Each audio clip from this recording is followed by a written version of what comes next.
Good morning! Magandang umaga po sa ating lahat. Umuulan man ng mga nakaraang araw, inuulan naman po tayo ng pagpapala. Amen? Yes.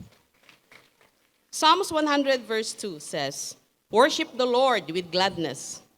Come before Him with joyful songs." Praise the Lord. We are so blessed to see each and every one of you here today. And we welcome you to Day by Day Jesus celebration in Space at One Ayala, where we come together as one big happy family to worship our God together. Let us prepare our hearts to receive His word and His presence today. Church, are you ready to worship? Let us all rise and give our best praises to the Lord.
Let us all bow down our heads and immerse ourselves in the presence of our God Most High. Heavenly Father, we thank you for this beautiful day that you have given us. Thank you, Lord, for the gift of life and for bringing us safely into your house of worship. We invite your Holy Spirit to move mightily in our midst. Cleanse our hearts, clear our minds, grant us your peace. Help us to hear your voice and to focus on you alone today. Bless every part of this service, the worship team, our beloved Pastor Ed, who will share your word, the offerings, and the fellowship of every believer present in this place. May everything we do bring glory and honor to your name alone. In Jesus' mighty name we pray. Amen. This is the day that the Lord has made, and together let us declare the goodness, the love, the mercy, the greatness of the Lord Most High. So come, church, with hearts as one, sama-sama tayo magpuri, itaas ang ating dakilang Panginoon.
I will trust you, oh Lord. Trust you, I will give you all my worship. I will give you all my praise. You alone I long to worship. You alone are worthy of my praise.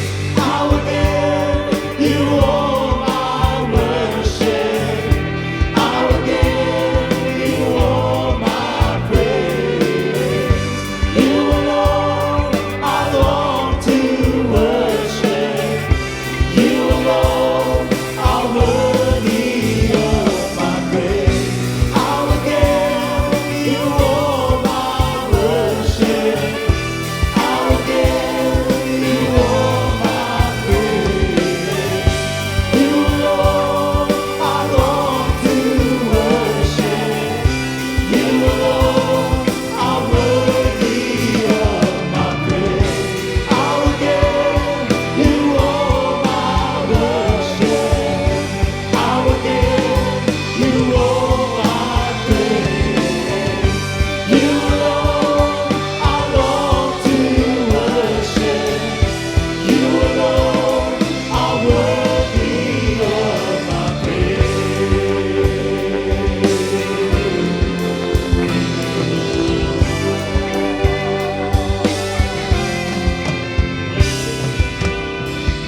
Purihin kayo aming dakilang Diyos. Truly, you alone, Lord God, are worthy of all our praises.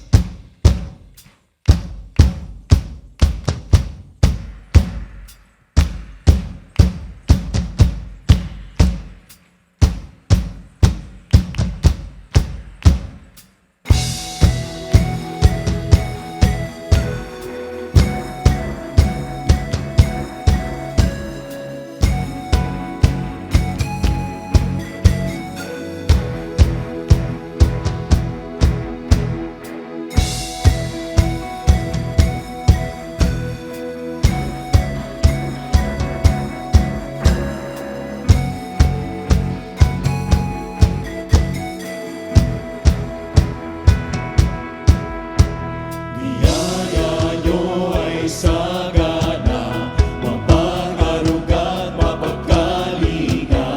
Dakila kayo, aming Ama. Kayo'y nagmahal sa akin ng lubos, ang nagligtas at lumubos. Purihin kayo, o Apo Diyos. Aming Ama na mapagmahal, kayo'y tataas at itatanghal. Sa iyo ang parangal. Aming Ama na walang hanggan, kayo ang gabay sa patutungan. Awa niyo'y walang hanggan.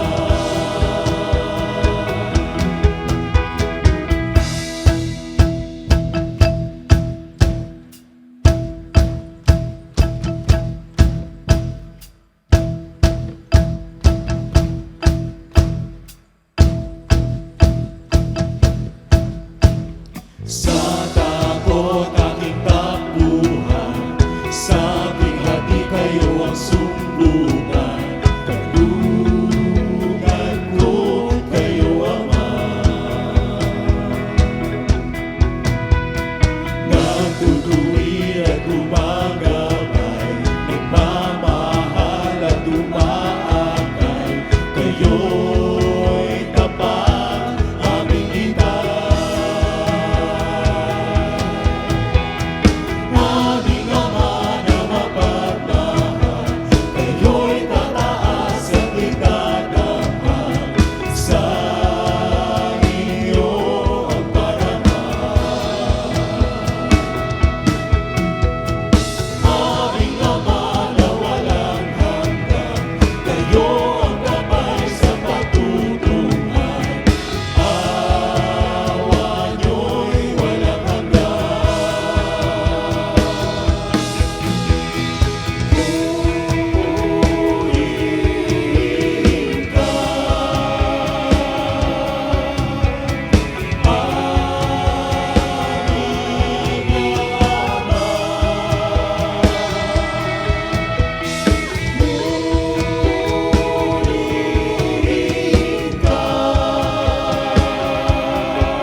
Papuri, pagsamba, pagwalhati.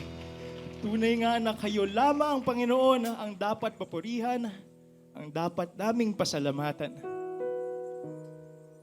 Because truly, Lord, you are a good, good Father. Kayo ang Diyos, aming Ama, na unang nagmahal sa amin at patuloy kaming minamahal. Tunay nga sa bawat araw ay hindi kami nauubusan ng dahilan para magpasalamat sa inyo, O Diyos. Sa bawat sandali, lagi naming nararamdaman ang inyong presensya, ang inyong gabay sa aming buhay, ang inyong pagsama sa amin, O Diyos. Truly, Lord God, you always remember us. Kaya't gayon na lamang, Panginoon, ang aming kagustuhan na kayo ay pasalamatan, na itaas kayo sa aming buhay, O Diyos. To thank you, to praise you for your love, for your mercies that are new every morning, Lord God. Pinupuri namin kayo, O Diyos. Nagpapasalamat kami mula sa kailaliman ng aming puso. We thank you, Lord God. Aming Diyos, aming Ama na dakila. Tinataas namin kayo, aming Panginoon.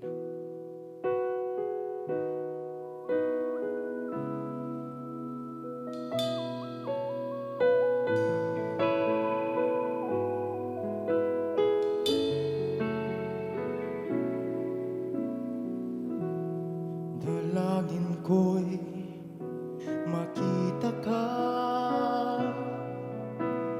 mapagmasdan ang inyong mukha.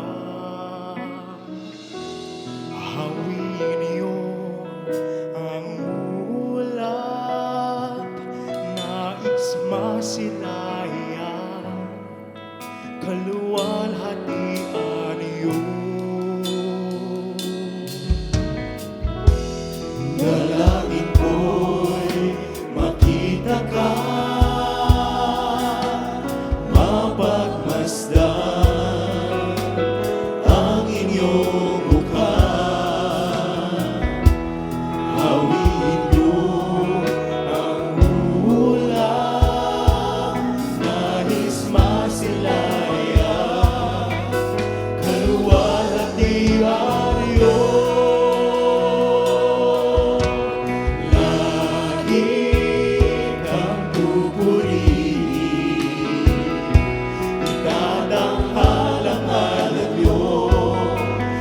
Salamat ay sa inyo. Lagi kang nanaisin, kayo lamang, walang iba. Sa puso ko'y nag-iisa, Jesus.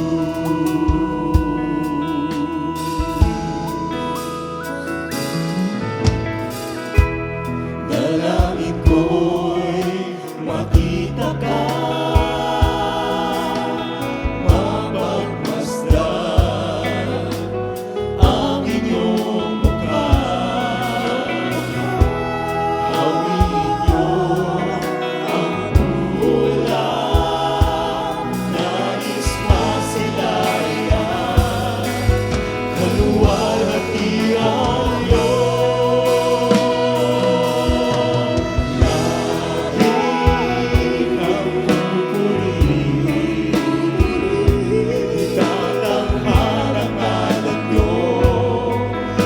Salamat ay sa iyo.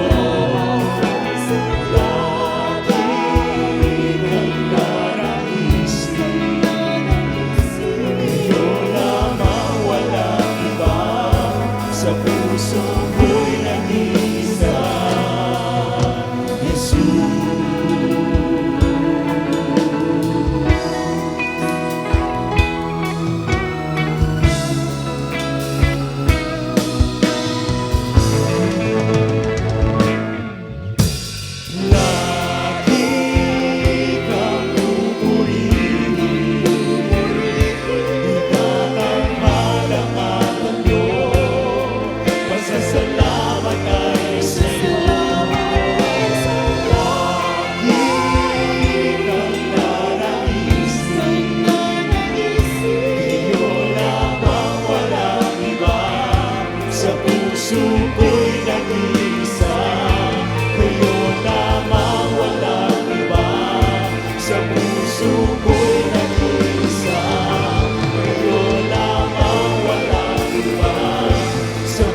ko'y nag-iisa.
Apart from you, there is no God, light of the world, the bright and morning star. Your name will shine for all to see. You are the one, you are my glory. Glory in the highest. Glory in the highest. Glory in the highest.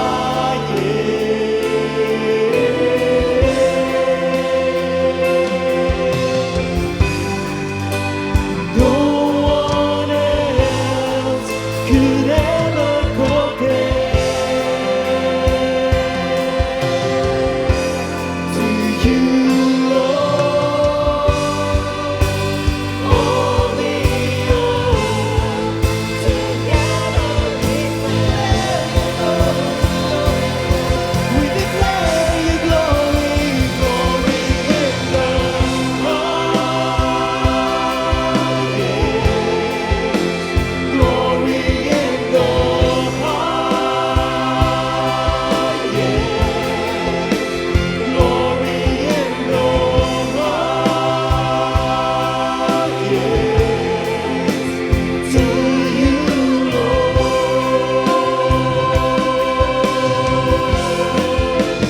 Glory in the highest. Glory in the highest.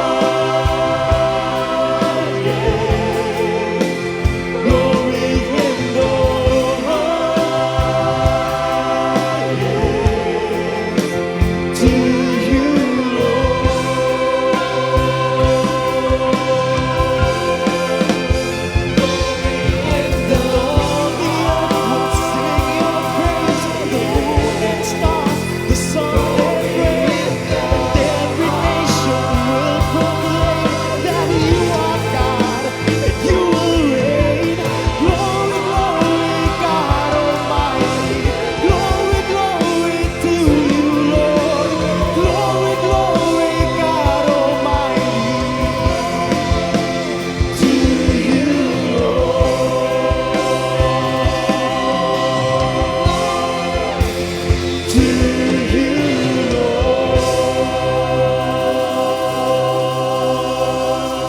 praise, glory, and honor to you and to you alone, Lord God, the Most High, the only one who is worthy of all our praises. Patuloy kaming nagpapasalamat.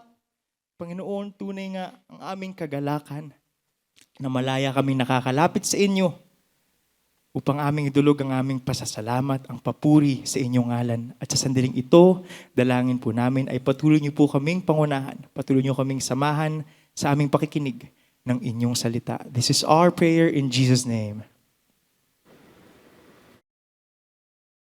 Mark 11:24.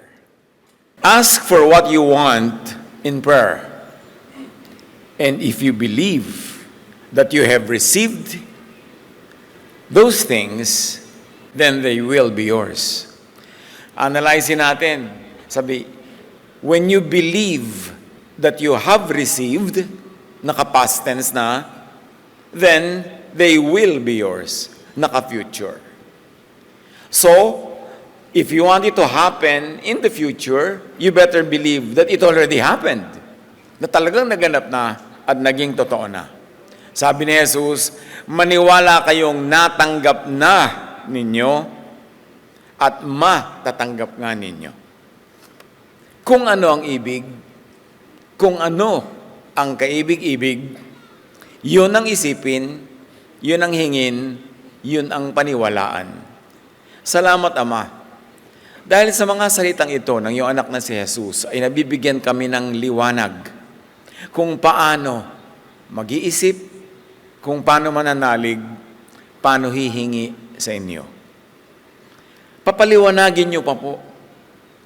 Teach us to review this very basic truth and give us fresh and powerful applications in our daily life. We seek you, Father, be our speaker, be our teacher, our preacher, in Jesus' mighty name. You receive what you believe you will receive. Ito pa lang, pwede mag-uwian na. Napakahalaga na nung sinasabi nito kung nanamnamin natin at iintindihin. You receive what you ask for in faith, in what you have in mind or what you think of. Ang tinatanggap ay yung pinaniniwalaan, yung hinihingi ayon sa paniniwala na yon, at yung iniisip at laging pinag-iisipan. Proverbs 23:7, for as he thinks in his heart, so is he. Kung ano ang kanyang isip, yun siya. Kung paano siya mag-isip, ganun siya.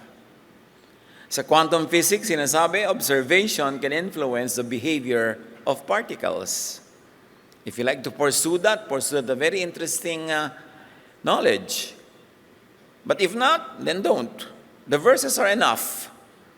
But quantum physics can give us another angle to appreciate the verses.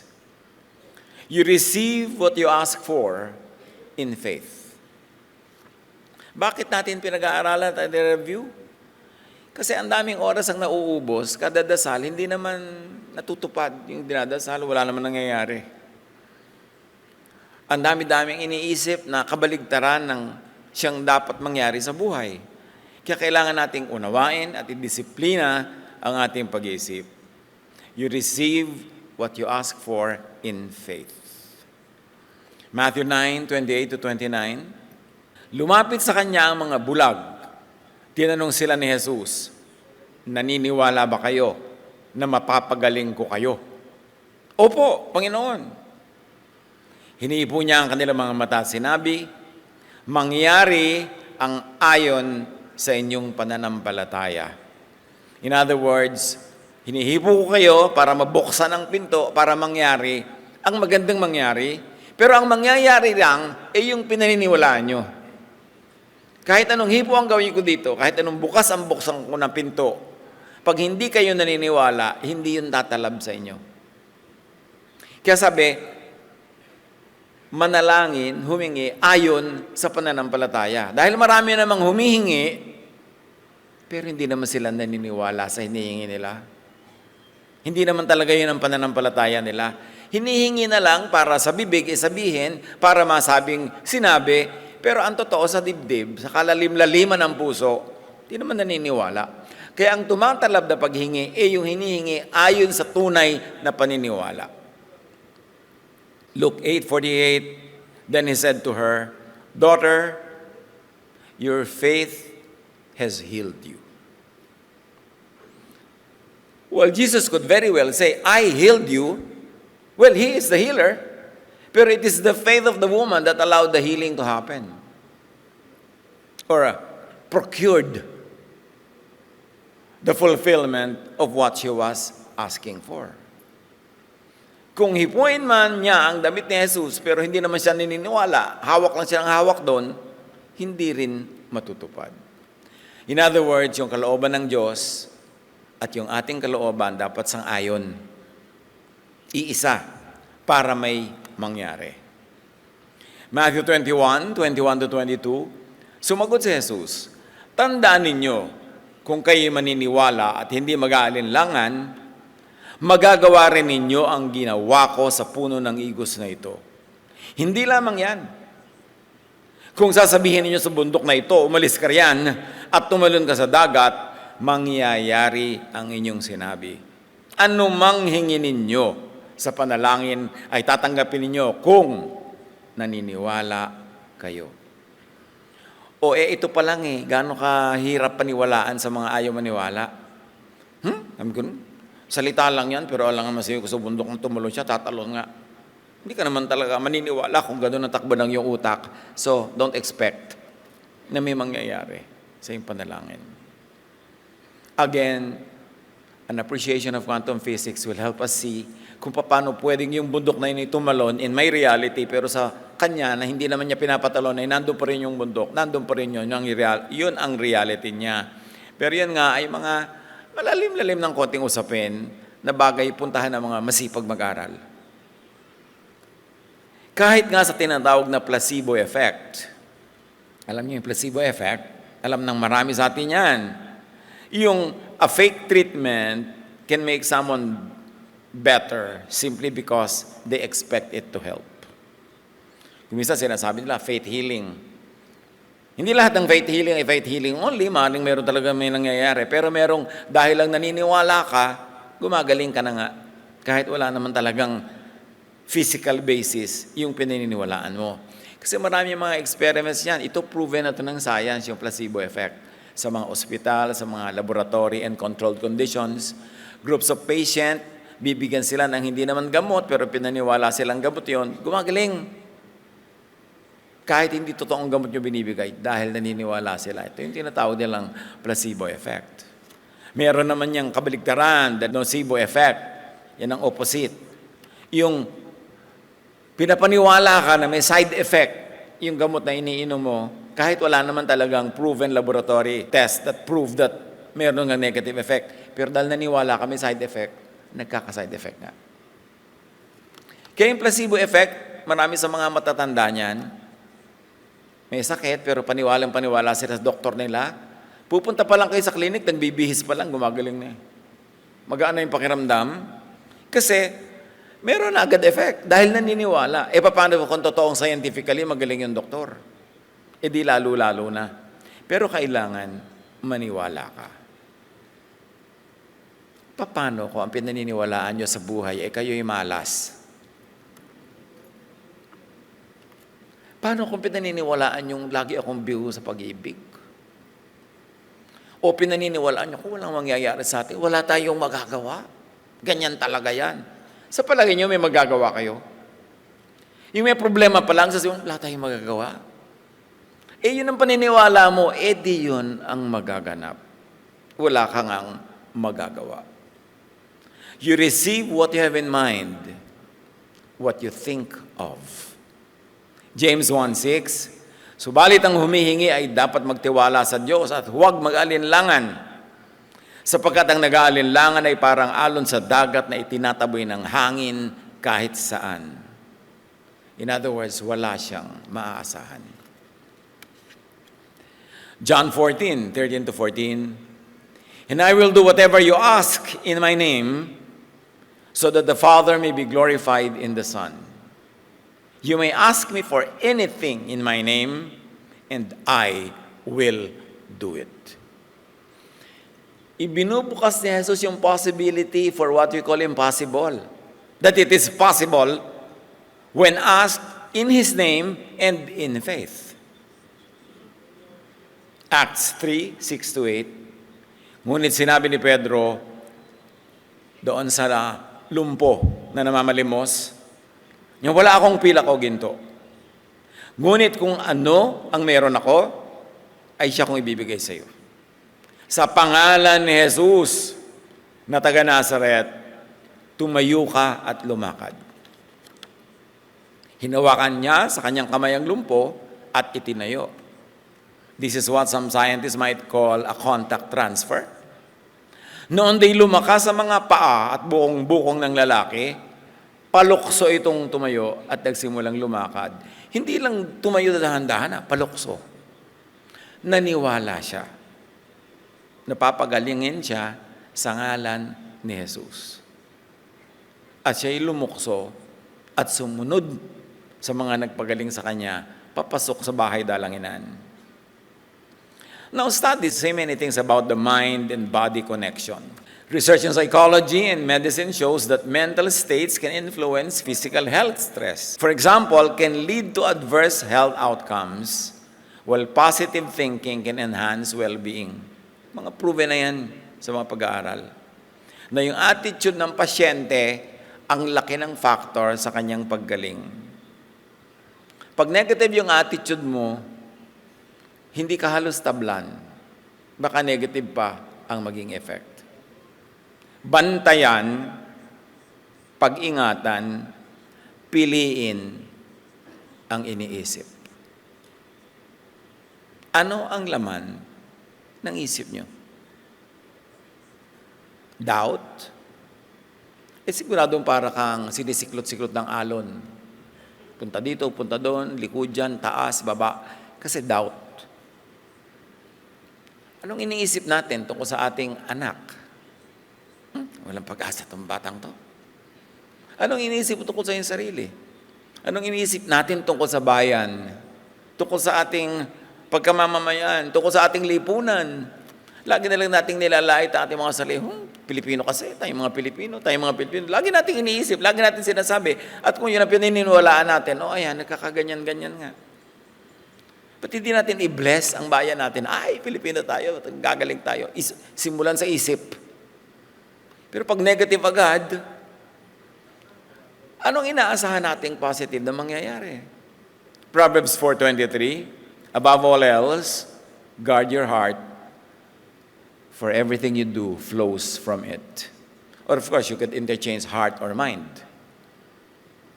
Bantayan ang iniisip sapagkat lahat ng kilos mo nakaayon sa iyong iniisip. Sa iyong pag-iisip. Philippians 4:8, lagi ninyong isaisip ang mga bagay na karapat-dapat, kapuri-puri, mga bagay na totoo, marangal, matuwid, malinis, kaibig-ibig, at kagalang-galang. Ano ang laman ng social media? Puro ganito ba o puro kabaligtaran? Pag ba nagbabad ka sa social media sa mga araw na ito, sasaya ka o lulungkot? Madedepress ka o may encourage? Magagalit ka o matutuwa? Ano ang idinudulot sa iyong isipin ng iyong binabasa, pinapakinggan, pinapanood? Kasi pagpasok nun sa utak mo, ikaw yung magiging ganun. Kaya dapat binabantayan kung ano ang pinapanood, binabasa, pinapakinggan, dahil ang lakas ng posibilidad na yun ang magiging kaisipan mo rin. O kaya kung hindi yun, magagalit ka. So ang effect pa rin sa'yo, negative. At pagkatapos, makaka-apekto sa iyong buhay. Matthew 15:18, ngunit ang lumalabas sa bibig ay nanggagaling sa puso. Iyan ang nagpaparumi sa tao. Ang context ito, sabi ni Jesus, hindi kinakain na nagpaparumi sa tao. Of course, clinically pwede, pero ibig niya sabihin spiritually, na hindi ka pwedeng parumihin spiritually ng pagkain. Pero ang nagpaparumi sa iyo, hindi yung pumapasok sa iyong bibig, kundi mga salitang lumalabas dito. Bakit? Kasi sa puso galing ang salita eh. So pag marumi ang salita, hindi marumi yung puso. Romans 12:2, be transformed by the renewing of your mind. Gusto mo magbago ang buhay mo, baguhin mo muna kung paano ka mag-isip. Tigilan ng kasisisi ang mga Kastila at mga Hapon. Ang tagal na nun eh. Tigilan na ng kasisisi ang mga malalayong mga nangyari, ang mga kamag-anak, ang mga umapi sa'yo ng childhood. Pwedeng may effect yun. Pero kung ano ka ngayon, very, very likely, ganun ka nag-isip kahapon. Tulad nyo ngayon, nandiyan kayo, di ba? Siguro kahapon inisip nyo, pupunta ka ngayon dito. Kaya kayo nandyan, inisip nyo kasi. Pati kung saang row kayo nakaupo, kasi inisip mo, doon ako upo. Doon ako sa gilid para madali lumabas. Okay. Kung saan ka lang, anong iniisip mo, doon pupunta yung katawan mo. So kung paano mag-isip ang iyong katawan, doon pupunta ang iyong bulsa. Doon pupunta ang iyong kilos, doon pupunta ang iyong buhay. Kaya ang talagang tunay na binabantayan, anong iniisip.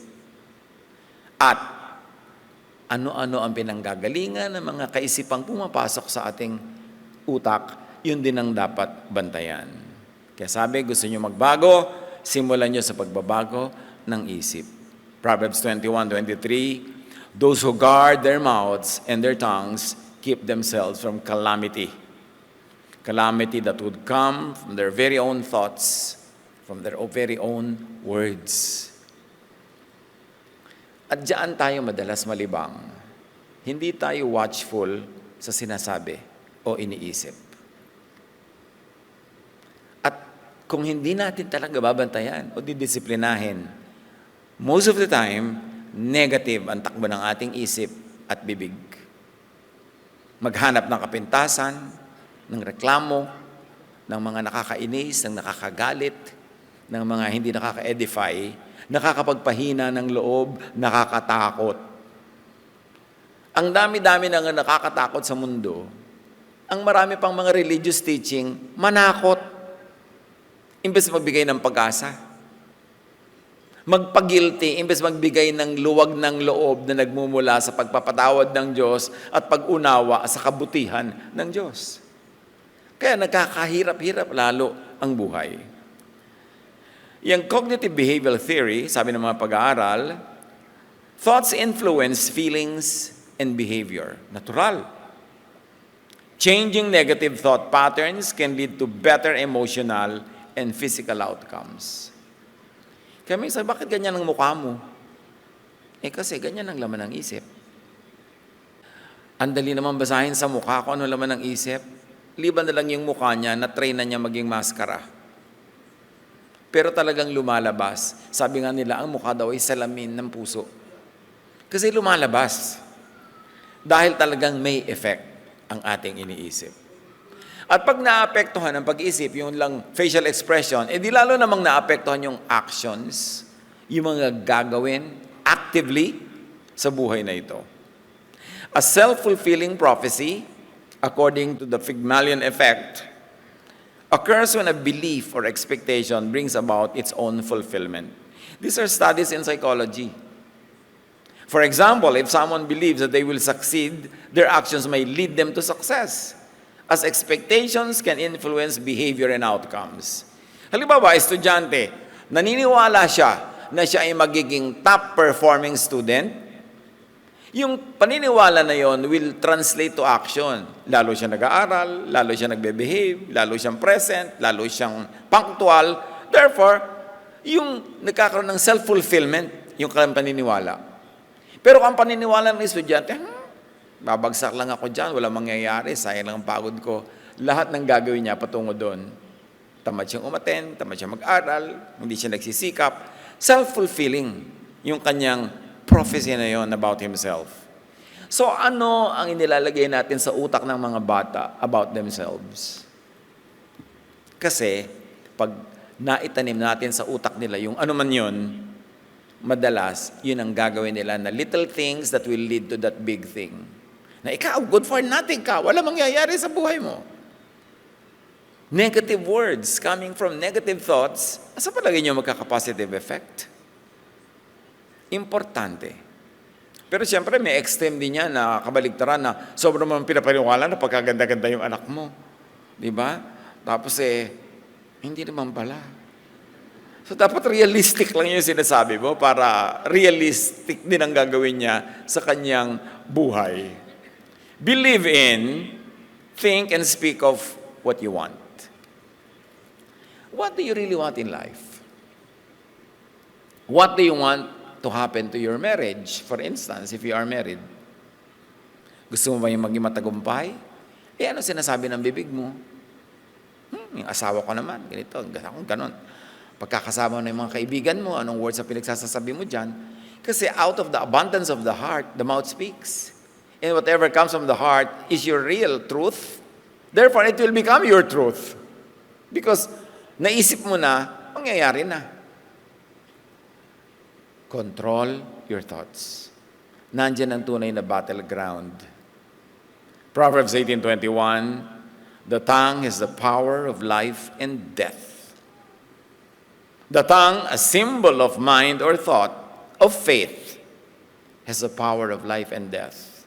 Words become self-prophecies.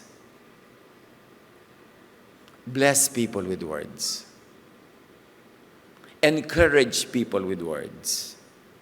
Say with words, build with words, the bridges, the road that you want people to travel. Pero siyempre hindi yung bola, truthful, pero positive. Laging merong hope. Kasi may Diyos eh. So, bibigyan natin yung tao ng lakas ng loob. Pag meron siyang gustong gawin, encourage natin siya. Pakinggan natin sarili.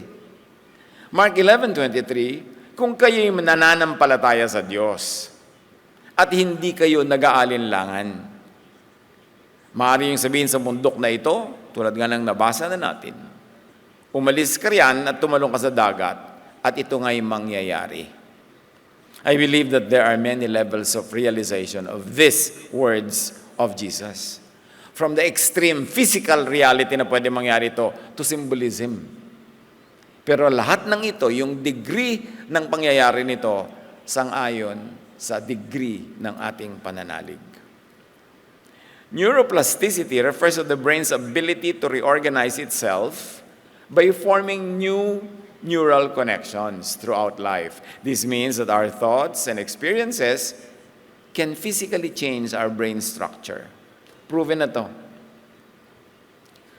Kung ang shape ng utak mo ay A, and we're oversimplifying of course, pero isip ka ng isip ng B, mamaya korting B na yung utak mo. Physically ha. Then napapalitan yung shape, yung configuration ng brain by the thoughts that inhabit the brain. What we believe and focus on can shape our mental pathways, influencing our perceptions, and of course, outcomes. Again, the battleground is in the mind. Is the mind. Now, the reverse of this, do not think and speak of what you do not want. Yung ayaw mo, huwag mong sabihin. Huwag mong laging isipin because your thought has a magnetic power to attract what it thinks of. Kaya, alisin mo sa isip mo. Bakit ang paborito niyong pag-usapan pag nagkikita-kita kayo, yung taong kinakainisan niyo? Hindi niyo ba pinarurusahan ang sarili niyo nun? Kasi hindi naman kayo natutuwa, nainis kayo, tapos gagawin yung topic. What foolishness is that? Pero yun ang mahilig na topic natin, yung taong kakainis, kakagalit. Yung pag-upo sa mesa mo nung isa, may dala-dala agad siyang kontrobersiya na pag-uusapan. Tapos mamaya, nag-aaway-aaway na kayo sa mesa na yun. Kasi nga, yung utak nyo ang magdadala sa inyong mundo. Confirmation bias is the tendency to search for, interpret, and remember information in a way that confirms our pre-existing beliefs. Pag pinaniwalaan mo na yon, lahat na nang hahanapin ng utak mo is in support of that belief. At mabubulag ka na sa mga ibang ideya na hindi supportive sa dati mo nang pinaniwalaan. Kaya dapat hindi ka biased. Nakabukas yung isip mo para madinig mo lahat ang panig ng mga ideya tungkol sa pinaniniwalaan mo. Hindi ka masyadong defensive. Hindi ka close-minded. Para makarinig ka ng mga ibang anggulo at magkaroon ng pagkakataon yung brain mo na maiba ang shape at maiba ang takbo ng iyong buhay. Kaya napakahirap kausap yung mga saradong isip. Kaya sa doktrina ng relihiyon, o kaysa sa kung paano magpapaksiw, gaano karaming suka. Pagka yung tao nakasara na yung utak niya, dapat 3 patak, hindi na yun magbubukas sa ibang ideya. Mahirap kausap. At pipiliin na lang niya yung mga kausap at mga sasabihin ng kausap na sang-ayon sa dati na niyang pinaniwalaan pa. Kasi ayaw niya magbago ng isip. But remember, be changed by the renewing of your mind. So a person who will grow more and more godly is a person who is willing to change her mind or his mind. This can significantly influence decision-making and perceptions of reality, yung confirmation bias. We receive what we believe in. Your faith, your belief, meaning your thought or your expectations, has healed you. Nung sinabi ni Jesus sa babae, your faith has healed you, sinabi rin niyang, your thought has healed you, your expectations has healed you. Because this woman expected na as soon as she touched the hemline of Jesus' clothes, she would get well. And that's what happened. Because she believed in it. On the reverse, if faith heals, what good thoughts of illness do? Kung ang thought of wellness can heal, anong magagawa ng thought of unwellness, of sickness? Lalo na mga senior, bakit pag nagtutumpok-tumpok, ang lagi niyong usapan ay kung sino ang nagwagi na may pinakamataas na blood pressure? Sino ang pinakamaraming operasyon? Sino ang pinakamalala ang pagkakabagsak mula sa 5th floor? Sino ang may pinakamasakit na ulo? Sino ang may mga pasaway na anak? Sino ang mga bigo? Bakit lagi negative? Ang dami niyan, chances are, pag may usapan ng mga matatanda, kung hindi yan blood pressure, blood sugar, o kaya ay sari-saring uri ng mga karamdaman. Pwede ba? Huwag na yan ang gawing topic. Hindi yan mapapagaling ang isa ka-uusap niyan. Marami pang ibang pwede pag-usapan sa buhay. Kung gusto niyo pag-usapan, 3 minutes, tama na. Then, next topic. Kasi, ang pinag-uusapan has a very mysterious way of becoming true. Your lack of faith or belief, your lack of thought and expectation keeps you from getting healed. Kaya di ba, kahit naman sa mga usapan, lagi sa walang mangongontra. Kasi dapat may unity and spirit. Pag may nangongontra, ayaw lumakad ng ideya. Kaya, huwag natin laging kontrahin ang mga tao sa paligid natin. Meron siyang pangarap, huwag mo kontrahin. Encourage mo para mangyari yon. Meron siyang ibig na magandang mangyari, palakasin mo ang loob. Kasi nagsisimula sa isip. Kung ano ang ibig, kung ano ang kaibig-ibig, yun ang isipin. Yun ang usal-usalin, yun ang i-wish for others.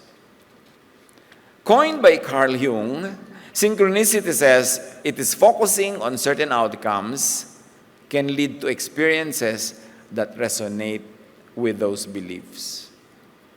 Pagka nag-expect ka, naniniwala ka ng ito ang pupuntahan ng mga pangyayari, talagang doon napupunta. So, huwag mong kinakurs ang iyong sariling buhay. Malas naman. Ganito lang ako. Kawawa tayo. Yung wala tayong pag-asa. Yung mga ganyang salita, nagiging self-fulfilling. In quantum mechanics, particles can exist in multiple states or positions all at once until measured.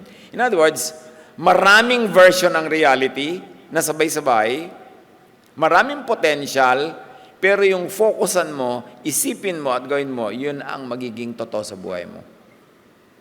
So ang isang bata, ang daming pwede mangyari sa kanya. Pwede siyang maging nurse, pwede siyang maging herbalist, pwede siyang maging piloto, pwede siyang maging kung ano, pero yung focusan niya, o tulungan mo siyang focusan yon, yun ang matutupad. Sa dami-dami ng potential. So piliin nyo kung saan kayo nagpo-focus. Kasi doon kayo dadalhin ng buhay. Especially in terms of spiritual matter or in terms of even of healing. Saan tayo nakafocus? Dapat sa healing. Kasi mangyayari yun. Napaka-importante. At sabi pa ng synchronicity sa quantum mechanics, until we firmly believe or decide on an outcome, multiple possibilities exist. And our beliefs can influence which outcome manifests. Tulad nung, marami namang humihipo kay Jesus eh. Nagkakaguluhan yung mga tao sa kanya, dikit-dikit. Ba't yung babae lang gumaling? Yung iba hindi. Ibig sabihin, iba yung iniisip nung nasa paligid. Hindi tungkol sa paggaling. Baka may duda. Yung iba talagang usyoso lang. So, according to their expectation, that's what will happen. Ngayon, anong gusto mong gawin sa'yo ng kapwa mo? Di yung nang gawin mo sa kanya kasi yun ang expectation mo. Kung hindi man yan agad mangyari o completely mangyari, at least doon patungo ang mga pangyayari. Pag doon mo dinala yung thought. Luke 6:31, gawin ninyo sa inyong kapwa ang nais niyong gawin nila sa inyo. There's an interesting quantum idea there. But even that, for what it means at its primitive level of interpretation, is enough. May uwi na tayong lesson dyan. Kung anong gusto mong gawin ng kapwa mo sa'yo, yun ang gawin mo. Yun ang isipin mo tungkol sa kanya. Para yun din ang isipin niya tungkol sa'yo. Now think, ano-ano ang pinag-iisip natin tungkol sa kapwa? Di yun din ang iisipin nila tungkol sa atin. Kaya again, pabalik-balik tayo, discipline the mind. Action, words, thoughts, self-fulfill. Matthew 12:34, for the mouth speaks what the heart is full of. Change your mind, your thoughts, and your words means change your circumstance. Kung nais niyong baguhin ang buhay niyo ngayon, magsimula kayo sa pagbabago ng isip, ng salita, ng pinaniniwalaan. Romans 12:14, bless those who persecute you, bless and do not curse. Do not curse because it will go back to you. Sabi nga ng mga bata noon, talbog sa akin, dikit sa'yo. Totoo yun. Because iniisip mo sa iba, yun din ang iisipin nila sa'yo. O kung hindi sila direct lang mag-isip, may ibang mag-iisip nun para bumalik yun sa'yo. Dahil lahat sa nature, pabalik-balik. Kahit water nga nagre-recycle. So your thoughts will recycle. May negative thought ka, tinapon mo sa iba, babalik yun sa'yo, pabalik-balik. So gusto mong mabago, nangyayari sa iyong buhay, baguhin mong iniisip mo. Gusto mong mabago ang trato sa'yo ng mga tao, baguhin mo ang trato mo sa iba. Gusto mong mabago ang sitwasyon mo, financially, emotionally, romantically, may dapat kang baguhin. Because anything you want to change on the surface, you have to change muna from where it comes from the spiritual world, from the world of thought. Doon, yan, nire-repair. Bless those who persecute you, bless and do not curse. Yun nga yung talbog sa akin, dikit sa'yo. Yung ayaw mong tumalbog padikit sa'yo, huwag mong papuntahin sa iba. Can you imagine kung bless ka ng bless, tapos yun ang babalik sa'yo? Madali namang gawin mang bless. Dapat lang nating ma-realize na ang iniisip natin, yun ang bumubuo ng ating sariling realidad. Philippians 2:3-4. Huwag kayong gumawa ng anuman dahil sa pansariling layunin o pagyayabang. Sa halip, bilang tanda ng pagpapakumbaba, ituring yung higit ang iba kaysa sa inyong sarili. Pagmalasakitan nyo at kapakanan ng iba at hindi lamang ang inyong sarili. At ano magiging effect nun? Di yun din ang mangyayari sa atin. Kasi ang itinatanim, inaani. So, pasimplihin natin, tingnan natin ang buhay natin ngayon. Bakit yan ang inaani mo ngayon? Simple lang ang sagot. Yan ang itinanim mo. Whether or not you were conscious Sabi mo, hindi naman ako magtatanim ng negative sa buhay ko, pero bakit negative ang inaani ko? Nagtanim ka sa iba. Bantayan mo ang sarili mo dahil lang naman sinungaling yung scripture na sinabing, ang tanim, yun ang ani. So kung yan ang ani mo, yan ang tanim. Magsimula kang tanggapin na yun ang katotohanan that you are responsible for where you are now. Because once upon a time or in the very near past, you thought to do it. So now, it's what's happening to you. Madalas lang nadadaya tayo ng mga details, hindi natin napapansin na tayo pala ang manufacturer ng ating mga sariling mga kabiguan, mga sariling kalungkutan. O bakit ganito yung anak mo? Anong itinanim mo dyan? O ba't ganyan yung asawa mo? Anong itinanim mo? Bakit ganyan yung mga kamag-anak mo? Anong itinanim mo? Kasi hindi tayo pwedeng mabuhay na sabihin, ay wala akong blame to take, I'm blameless. Wala akong itinanim masama. Bakit ka nag-aani ng ganyan? Habang hindi mo yan tinatanggap na may pananagutan ka sa ani dahil ikaw ang mainly ay nagtanim, hindi mo mapapalitan yung ani. Kasi dapat mong palitan yung tanim. And it begins by changing your mind. Kahit ka umaten ng lahat ng relihiyon, i-donate mo ng i-donate ang lahat ng gintong ngipin, walang mangyayari hanggang hindi mo binabago ang iyong pag-iisip. Because what you give, you receive. And the important truth of life is this: you keep what you give away. So you better give away what you want to keep. Love, kindness, goodness, peace, give it to others. It will return to you. 1 Thessalonians 5:11, therefore, encourage one another and build each other up. And is that what we are doing to one another? To build each other up? Or hindi natin napapansin, mostly, destructive ang ginagawa natin sa kapwa.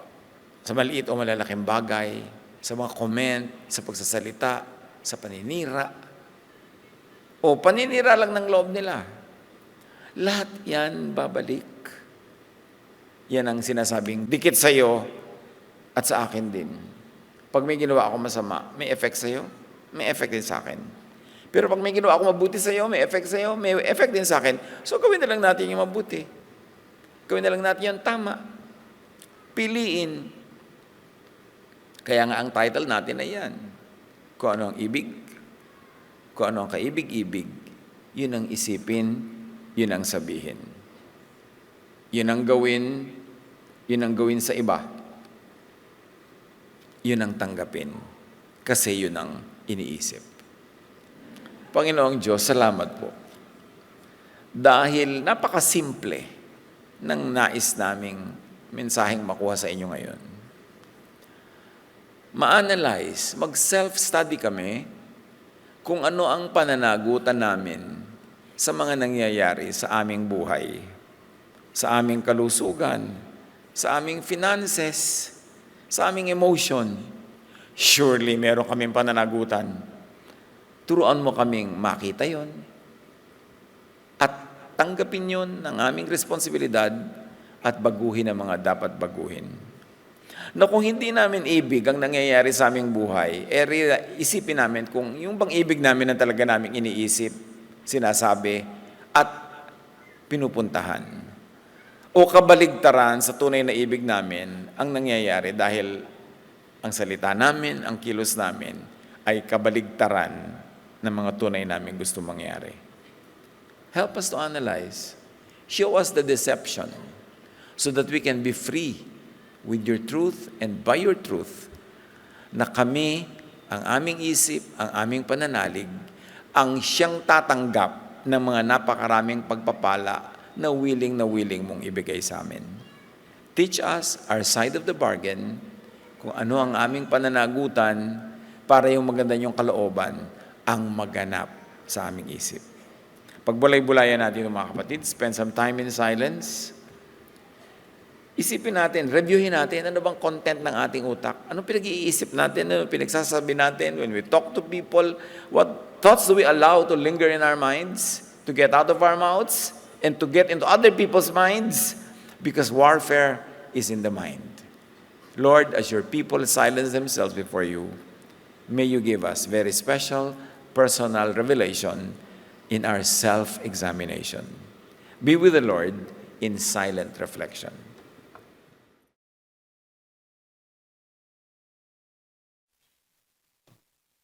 Tayo pong lahat ay tumayo para sa ating panalangin. Aming Diyos, aming Ama, salamat po sa mensaheng aming tinanggap sa umagang ito. Sa katotohanan na tunay nga, Panginoon, anumang bagay ang aming iniisip ay siyang nagaganap sa aming buhay. Turuan mo po kami, Panginoon, na magtanim ng mga mabubuting pag-iisip po, Lord God. Patuloy po ang aming pananampalataya na kung anuman, Panginoon, ang aming inisip, ay siya po naming tinanggap na nagmumula sa iyo. In a solemn silence, let us focus our hearts to God. Lord, as we bring our gifts and offering before you today, we do so with a joyful and grateful hearts. May this offering be used to advance your kingdom and bring the message of Christ to those who have not yet heard, to those who need your grace and love. Let this offering be multiplied for the glory of your name. We pray this in the mighty name of your Son, Jesus.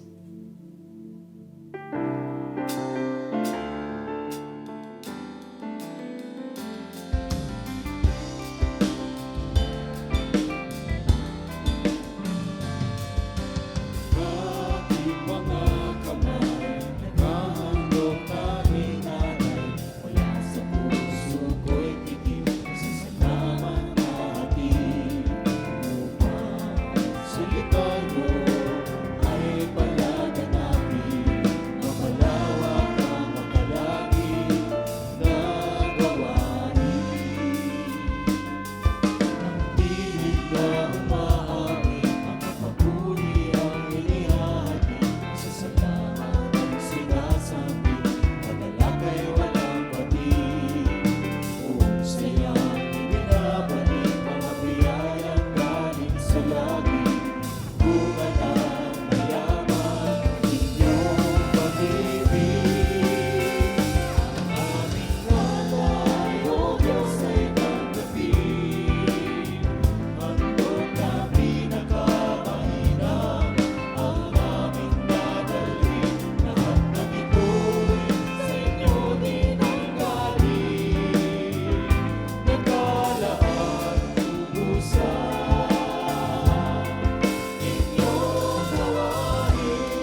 Ang katatapos pong mensahe ni Kuya Ed Lapis ay pinamagatang kung ano ang ibig, kung ano ang kaibig-ibig.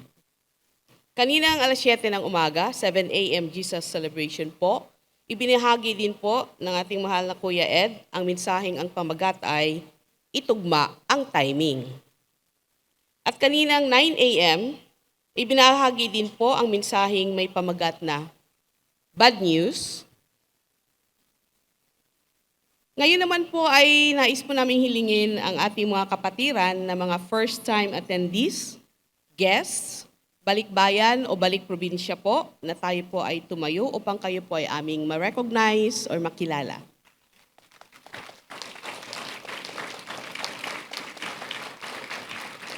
Welcome po sa Day by Day Space at Juan Ayala. Inaanyayahan po namin kayong makilala namin at tayo po ay magtipon-tipon sa bandang likod po. Kayo po ay i-guide ng ating mga usherettes doon po sa ating Day by Day Mabuhay Lounge. Mamaya po pagkatapos ng ating service. Tayo po ay magsama-sama dito sa Grand Bulwagan ng Panginoon one Sunday every month. Isang linggo po bawat buwan. Sa iba pong mga linggo na wala po tayo dito sa Space Juan Ayala, meron po tayong mga mini bulwagan worship gatherings. So kayo po ay maaaring kumuha ng kopya ng mga detalye at schedules sa mga mini bulwagan sa ating paglabas po sa mga tables. Inaanyayahan din namin kayong makilahok, makisaya, and join a day-by-day sambahay. Ito po ay isang weekly gathering sa bahay or home or to a small group Jesus study and fellowship. Inaanyayahan namin kayo na sumali din po sa ating online day-by-day peer groups at kaliwanagan classes. Experience the joy of being connected with your fellow believers. Para sa mga schedule naman po, bisitahin po ang ating education ministry table dito lang po sa lobby. Join also our face-to-face Jesusness classes. Once a month lang po ito, dito din po sa Space at Juan Ayala. Ang mga oras po ay 7 a.m., 9 a.m., 11 a.m., 2 p.m., at 4 p.m. Ang mga oras po ng klase ng ating Jesusness classes, face-to-face po ito. Mag-register lamang po tayo sa Day by Day Education Ministry. Diyan lang din po sa labas, sa may table. Para naman sa ating mga kabataang 12 years old and below, mayroon po tayong online children's Bible class tuwing Sabado. Mayroon din po tayong face-to-face children's Bible class, isang beses lang po sa isang buwan, once a month, dito sa Space at Juan Ayala. Ito po ay ginaganap sa oras na 9 a.m., 11 a.m., sa function room C2 and 3. Para sa mga detalye, bisitahin po natin ang Children's Bible Class table sa lobby. Meron po tayong practice sa mga hudyat participants, hudyat banner practice po, mamayang 2 p.m. dito po sa Space Hall B. Mayroon din po tayong ministry opportunity para sa mga kabataan at young professionals. Makilahok po kayo at inaanyayahan namin kayong dumalo sa presiding workshop and seminar na gaganapin po sa August 3 sa oras na 2 p.m. dito po sa Space Juan Ayala. Learn the art of presiding, katulad po ng ginagawa ko ngayon, for our worship services and other church events. No need to register po. Just be present and participate. Magkita-kita po tayo muli sa ating susunod na Jesus Celebration on August 3, 2025, dito pa rin po sa Bulwagan ng Panginoon, Space at Juan Ayala. Para sa Balitang Day by Day, panoorin po natin ito.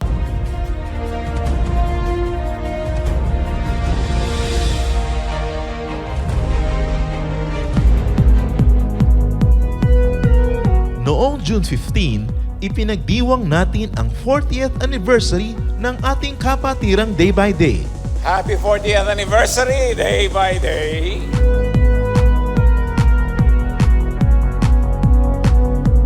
Kasama natin sa pagdiriwang ang mga day-by-day churches mula pa sa iba't ibang lugar sa bansa.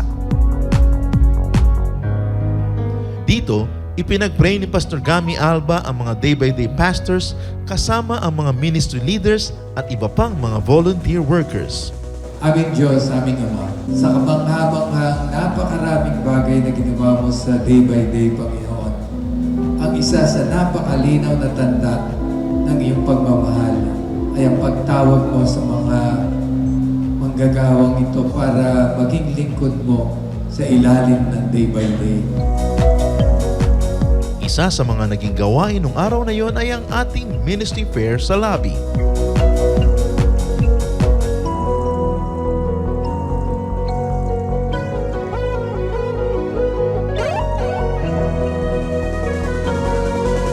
Nagkaroon ng oras para makapagkwentuhan at makapagsalo-salo ang lahat ng dumalo.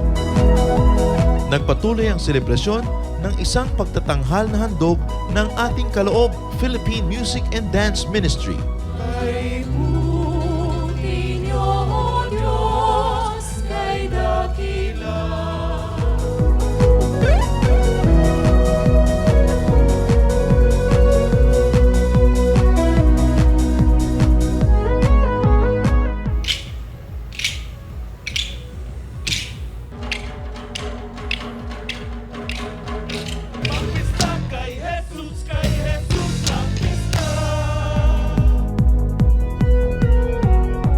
Sa pangunguna ng ating Day-by-Day Cares, Healthcare and Relief Ministry, katuwang ang ating Day-by-Day Gatid at iba pa nating mga volunteer workers, naghatid tayo ng libreng gamutan sa Barangay Gatid, Santa Cruz, Laguna noong June 16. Mahigit 700 mga residente ang nabigyan natin ng mga libreng medical consultations, ECG, X-ray, dental services, mga libreng reading glasses, at gamot. Nabahagian din natin ng mga libreng school bags ang mga bata doon. Naghanda naman ng masarap na chicken adobo ang ating relief ministry para sa lahat.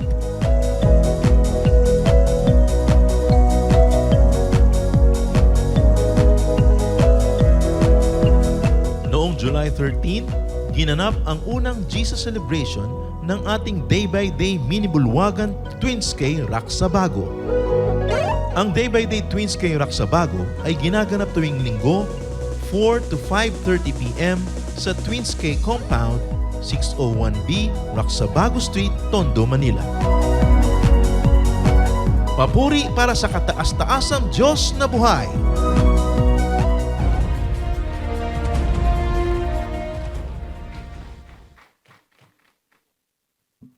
Tayong lahat ay tumayo para sa ating pangwakas na panalangin. And as we are doing that, let us not forget to tap someone in the shoulders, grab someone's hand, pagpalain niyo yung person na yan. Huwag natin paghiwa-hiwalayin itong araw na ito, huwag tayong maghiwa-hiwalay nang di natin napagpapala ang isa't isa. At ngayon mga kapatid, sa ilang saglit ng katahimik na pananalangin, ituunan natin yung ating iniisip, yung ating paniniwala sa nais nating tanggapin mula sa Diyos kataas-taasan. Let's bow our heads and let us focus our minds and our hearts unto the blessings of the Lord Most High.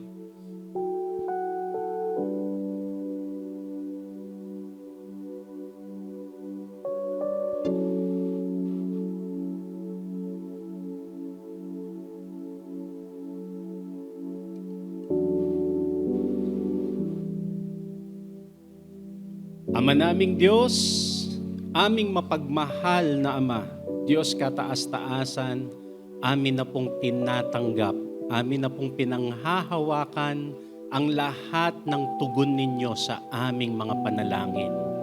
At kami pong lahat ay magpapatuloy na lalakad sa buhay na ito ng may buhay na pag-asa. Mga kapatid, tayo ay patuloy na sumikhay ng may sigla. Tayo ay tumanaw sa magandang bukas na nakalaan sa atin mula sa ating Diyos. Mga kapatid, tanggapin natin ang kapayapaan, ang lakas ng loob, ang mayamang pagpapala mula sa ating Diyos. Ang lahat ng ito ay sama-sama nating panghawakan sa pangalan ng Panginoong Hesus.